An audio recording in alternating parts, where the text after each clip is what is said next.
నమస్కారం ప్రియమైన ప్రేక్షకులారా, ఈ రోజు మనం హిందూ పురాణాలలో అత్యంత మహిమాన్వితుడైన దేవదేవుడు శివుని గురించి మాట్లాడబోతున్నాం. శివుడు కేవలం ఒక దేవదేవుడు మాత్రమే కాదు, అతను సృష్టి, స్థితి మరియు లయకు ప్రతీక. అతని తపస్సు, అవతారాలు మరియు లీలలు మనకు అనేక ఆధ్యాత్మిక సందేశాలను అందిస్తాయి. శివుని యొక్క తపస్సు మరియు అతని అవతారాల గురించి వివరంగా తెలుసుకుందాం. శివుని తపస్సు అనంతమైన ధ్యానం మరియు శాంతిని సూచిస్తుంది. అతను హిమాలయాల్లో కైలాస పర్వతంపై తపస్సు చేస్తాడు. ఈ తపస్సు ద్వారా శివుడు సమస్త సృష్టికి శక్తిని మరియు సమతుల్యతను అందిస్తాడు. శివుడి తపస్సు యొక్క ప్రాముఖ్యత ఈ విధంగా వర్ణించబడింది. శివుడి తపస్సు అనేది ఆధ్యాత్మిక జ్ఞానం మరియు ఆత్మ నిగ్రహానికి ప్రతీక.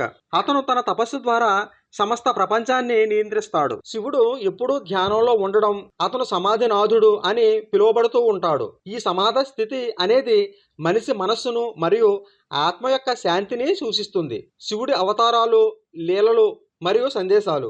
శివుడు అనేక అవతారాలు ఎత్తాడు. ప్రతి అవతారం ఒక ప్రత్యేకత, లక్ష్యం మరియు సందేశాన్ని కలిగి ఉంటుంది. ఈ అవతారాలు మనకు ధర్మం, నైతికత మరియు ఆధ్యాత్మికత నేర్పుతాయి. ఒకటి భైరవ అవతారం. భైరవ అవతారం అనేది శివుడి భయంకరమైన రూపం. ఈ అవతారం దుర్మార్గులను శిక్షించడానికి మరియు ధర్మాన్ని పునరుద్ధరించడానికి ఎత్తబడింది. భైరవుడు అనేక రాక్షసులను వధించి భక్తులను రక్షించాడు. 2 హనుమంతుడు. హనుమంతుడు శివుని యొక్క 11వ అవతారం. ఈ అవతారంలో శివుడు రామాయణంలో శ్రీరామునికి సహాయం చేయడానికి అవతరించాడు. హనుమంతుడికి భక్తి, శక్తి మరియు నిష్కాపట్యత మనకు గొప్ప సందేశాన్ని ఇస్తాయి. 3 నటరాజ అవతారం. నటరాజ అవతారంలో శివుడు నృత్యం ద్వారా మరియు సృష్టి మరియు లయ సూచిస్తాడు. ఈ అవతారం కళ మరియు సంస్కృతికి ప్రతీక. నటరాజుడు నృత్యం అనేది జీవితం యొక్క చక్రాన్ని సూచిస్తుంది. 4 కిరాత అవతారం. కిరాత అవతారంలో శివుడు ఒక వేటగాడిగా అర్జునుడితో యుద్ధం చేస్తాడు. ఈ అవతారం ద్వారా అర్జునుడికి ధైర్యం మరియు భక్తిని నేర్పించాడు. ఇది శివుడి లీలలో ఒక ముఖ్యమైన భాగం. ఇక 5 అష్టముఖి శివుడు. అష్టముఖి శివుడు అనేది శివుడి 8వ ముఖాల రూపం. ఈ అవతారం అన్ని దిశలలో శివుడి శక్తి మరియు జ్ఞానాన్ని సూచిస్తుంది. ఇది సమస్త సృష్టికి అతని ఆధిపత్యాన్ని సూచిస్తుంది. శివుడి తపస్సు మరియు అవతారాల సందేశాలు. శివుడి తపస్సు మరియు అవతారాలు మనకు అనేక ఆధ్యాత్మిక సందేశాలను అందిస్తాయి.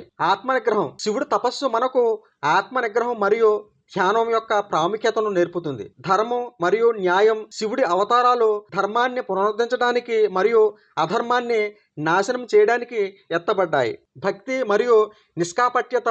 హనుమంతుడి అవతారం భక్తి మరియు నిష్కాపట్యత యొక్క ప్రాముఖ్యతను నేర్పుతుంది. సృజనాత్మకత. నటరాజ అవతారం కళ మరియు సంస్కృతి యొక్క ప్రాముఖ్యతను నేర్పుతుంది. ప్రియమైన ప్రేక్షకులారా, శివుడు తపస్సు మరియు అవతారాలు మనకు అనేక ఆధ్యాత్మిక సందేశాలు అందిస్తాయి. అతను మనలో ప్రతి ఒక్కరికి ధైర్యం, భక్తి మరియు నైతికత నేర్పుతాడు. శివుడి జీవితం మరియు లీలలు మనకు మన జీవితంలో ధర్మం మరియు ఆధ్యాత్మికతను అనుసరించడానికి ప్రేరేపిస్తాయి.